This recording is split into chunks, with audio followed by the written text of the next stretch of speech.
Well, crypto has been in the news quite a bit in recent years, but even more so this summer as Bitcoin hit record highs.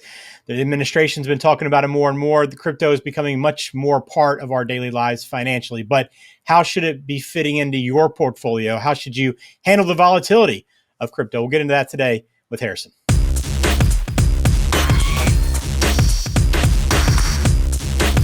Welcome in. This is The Wealthy Life. I'm Ben George with Harrison Quinn at HDQ Wealth. Harrison, I know we talked about this a little bit in one of our early videos about crypto and how you've been to that world a little bit, but I'm guessing you've gotten more and more of these questions kind of as it's becoming more and more mainstream over these last couple of years, but especially this summer as Bitcoin, I think, broke 120 at one point this summer, and who knows where it's headed. It's been a wild ride, that's for sure. And that's something that I continually remind anybody who even wants to talk about it, much less be invested in cryptocurrencies or digital assets, is that, buckle up, right? Because it truly is a roller coaster. And in a lot of ways, it still is the wild, wild west. But, with record highs in the stock market, record highs with Bitcoin, like you said, hitting over 120,000, it's been very interesting to see the evolution of how a lot of the talking heads, on CNBC, and other, financial professionals in the banking world have really changed their tune when it comes to speaking on crypto or even advising on cryptocurrencies. And the unique part where we have kind of had the upper hand, if you will, is we were one of the first firms in the country to professionally manage direct crypto assets in cold storage. And I was really able to be, exposed to that almost 10 years ago now, because we actually started a crypto fund back at the University of Kansas. Yeah, that's really interesting. I'm curious to kind of hear more about that and how you kind of got into it. I know, this conversation will focus on some of the volatility, how to have it within, how to build that diversity into your portfolio and how you, work with clients to figure out what they need. But kind of where did that interest come from you and kind of what went into building a crypto fund like that? I mean, 10 years ago now seems like a lifetime ago for crypto. Yeah, in a couple of different ways, I personally stumbled into it. And the first time I heard about Bitcoin or crypto at all was actually from one of my friends when I was living in New York. And he was like a tech guy and he was using it to buy different, softwares and things online, when it wasn't really, able to send like professional wires from bank to bank. But yeah, I mean, it's been truly interesting and fascinating to see the progression of the retail adoption and people being okay with it and even being able to purchase it. You used to have to hold it in like a flash drive in a cold wallet, and you had to transfer it from place to place and person to person. But the whole concept of digital assets and decentralized cryptocurrencies is the ability to kind of remove the intermediary. And although maybe when it began, it was largely a place to kind of transfer funds and maybe some black market activities, it is very widely adopted now and today, and especially with this new administration. Yeah, so let's dive into that a little bit. And again, this isn't investment advice. I always encourage you to reach out to Harrison directly if you have questions. You want to look at your portfolio, maybe look at some investment strategies, see what makes the most sense for you. You can always do that at hdqwealth.com. There's contact info down below. But you talked about the volatility. I think this is probably the biggest wake-up call for a lot of investors that haven't gotten into crypto. It never sleeps, right? I mean, weekends, nights, it's up and down. And, it's very common to see a move of 10% in a given day, where in the market, that's going to take quite a bit. And if a 10% move happened in a day, it would set off some alarm bells. So how do you work with clients and how do you discuss this and approach this, the volatility, and how to stay focused beyond those day-to-day movements? Yeah, I mean, you hit the nail on the head. This is not financial advice. And, I encourage anybody who does listen to, different podcasts or, financial speakers, on the internet, is to take everything anybody says, including myself, with a grain of salt, right? Do your research, talk to a professional, because you shouldn't and you can't get specified investment advice online because people don't know you're speaking to the masses. You don't understand who you're talking to, and who you should be listening to. But, for a long time, when HDQ Wealth launched, almost just over 4 years ago, it was one of the first things that we did is made established partnerships on the ability to manage cryptocurrency, directly hold, Bitcoin, Ethereum, Litecoin, things like that. And we didn't make a push to market that necessarily to our clients or prospective clients, because at first, a lot of our initial clients were people who came to us asking the question on, hey, should I be investing into Bitcoin, or what do you know about cryptocurrency? And then we'd have that conversation. And the reason why you were maybe slower to grow our crypto exposure as a firm, but I think it led and it has now experienced happier clients, because there's a certain type of volatility that's associated with cryptocurrencies that for the most part in the broader markets, you're not going to find in the S&P 500. And although, through COVID and a lot of volatility in the markets, people are a little bit more comfortable with intraday volatility. And we've seen some record days over the last few years. But crypto itself, Bitcoin and especially altcoins, is in another, world and room of its own. And so you just have to be ready. And at first I would tell people, say, if you're okay losing this money, borderline a gamble, then you're okay with that. And it's not that we think that, especially the larger cryptocurrency coins with larger market caps, are going to go to zero, but it's a lot more about, can you handle the volatility when you have a coin and you purchase $100,000 worth of Bitcoin and it goes down to $10,000? Are you freaking out? Are you selling that? Or do you understand that, say, hey, we've seen the volatility over the last few years, and we're okay with that. And we own this, this asset, this currency, this digital coin, because we see the long-term potential upside.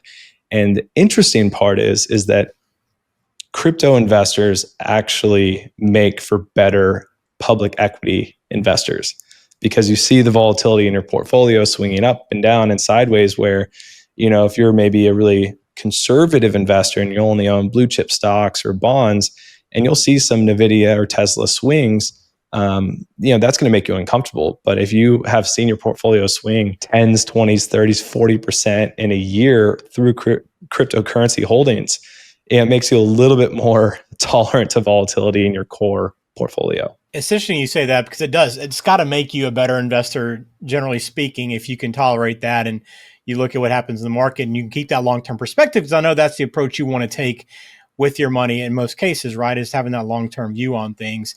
And obviously there's still a ton of risk associated with it. And I know the administration's trying to figure things out. There's been obviously a lot of hurdles they're trying to work through, and everybody's got a different opinion on which direction to head. But it does feel like, and I'm curious your opinion, that the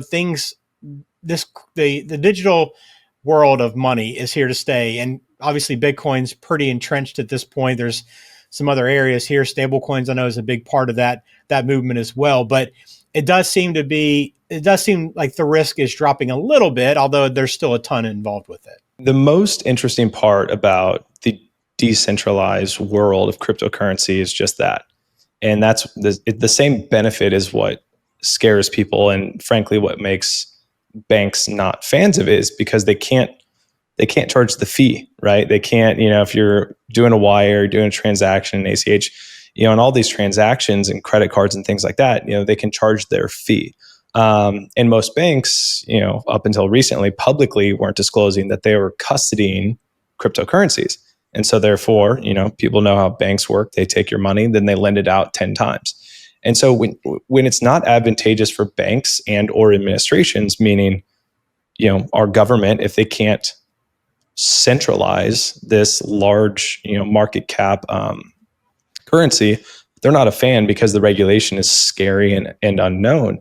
And so the embrace of the digital asset and cryptocurrency, I think, is what we need. And that's obviously what we've seen with this administration and a lot of banks.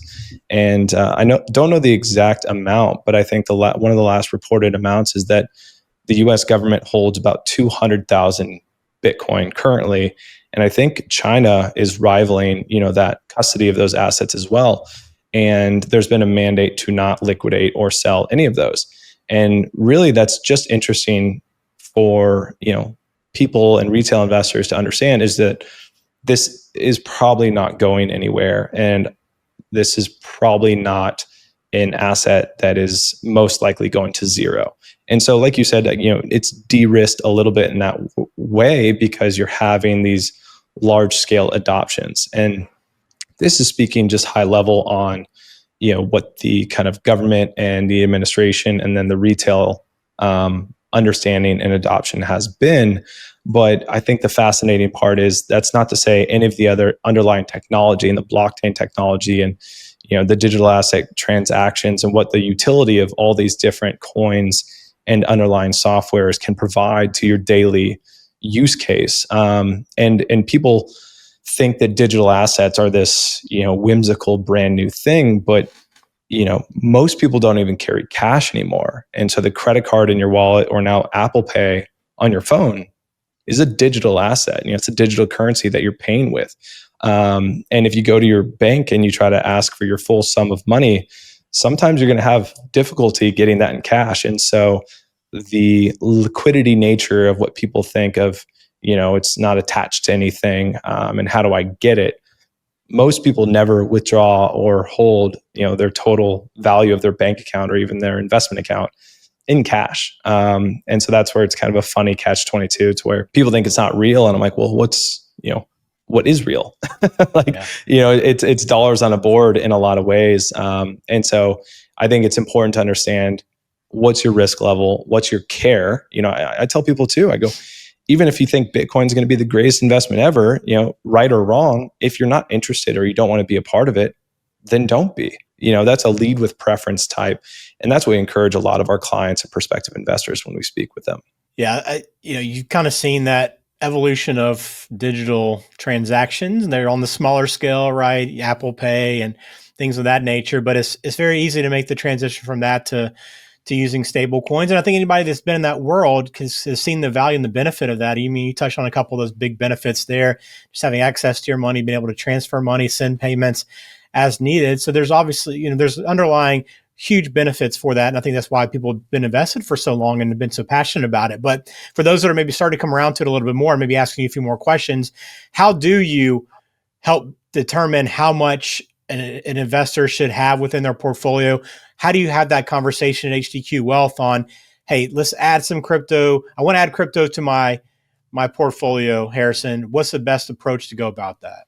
Obviously, it's different for everyone, and I'm not the biggest fan of rule of thumbs, but when it comes to actually investing your hard-earned dollars into, cryptocurrency or other digital assets, it has to be long-term, right? We've already talked about the volatility of, Bitcoin and other cryptocurrencies, but you have to understand that, if you purchase it today, 5 years from now, it could be down. It could be down a lot. So this has to be something with a long time horizon. On top of that, too, is you need to have, any invested assets that you have into cryptocurrencies shouldn't be tied to any midterm goals. So I need X amount of dollars to buy a house or pay for college or anything like that, or really sustain a large portion of retirement. That might not be the best place to put crypto or digital asset investments. And so, one, you really need to have a care, a preference, or at least a borderline understanding of what cryptocurrencies are. Bitcoin, Ripple, Ethereum, all those different types of coins, and have a care and understanding of a little bit of what they are before you invest and before you buy into those things. And really, we don't like to see people who have portfolios that are more than like 1 to 10% of their overall portfolio, because we still think that there's an asymmetric return on these crypto holdings. And it could be actually, an alpha driving portion, which simply just means it could help your portfolio outperform its current benchmark. But again, like I said, the volatility, those are not numbers that you should be planning for, for short term. So really, when it comes to crypto, make sure you have a long-term time horizon. Don't put anything in there that you aren't willing to have, go severely down and then hopefully severely up. And, have a little bit of fun with it. It's still a brave new world. It's still the wild, wild west. And enjoy the ride and use that volatility and that experience to enhance your overall financial portfolio, your financial plan, and maybe a little bit more resilient of an investor when you do see red in the market and when you do see volatility, and even green in the market, right? Like people will see these coins in the stock market make new highs and go up and say, oh, should we sell? And unless you need the money, why are you selling, right? Like, and so don't celebrate too hard and don't cry too hard when it comes to that volatility.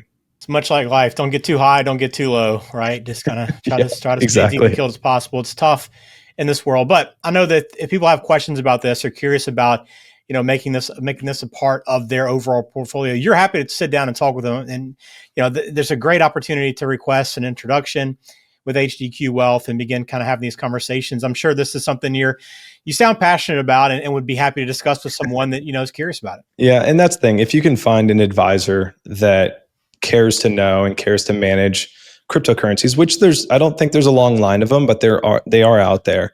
And we're happy to chat because we do care about the subject matter. We do care about being futuristic in our, portfolio management, our financial planning. And, you've got to have somebody who is, working for you and understanding what's new to come because, with AI, crypto, decentralization, DeFi, all these things, like you can't bury your head in the sand.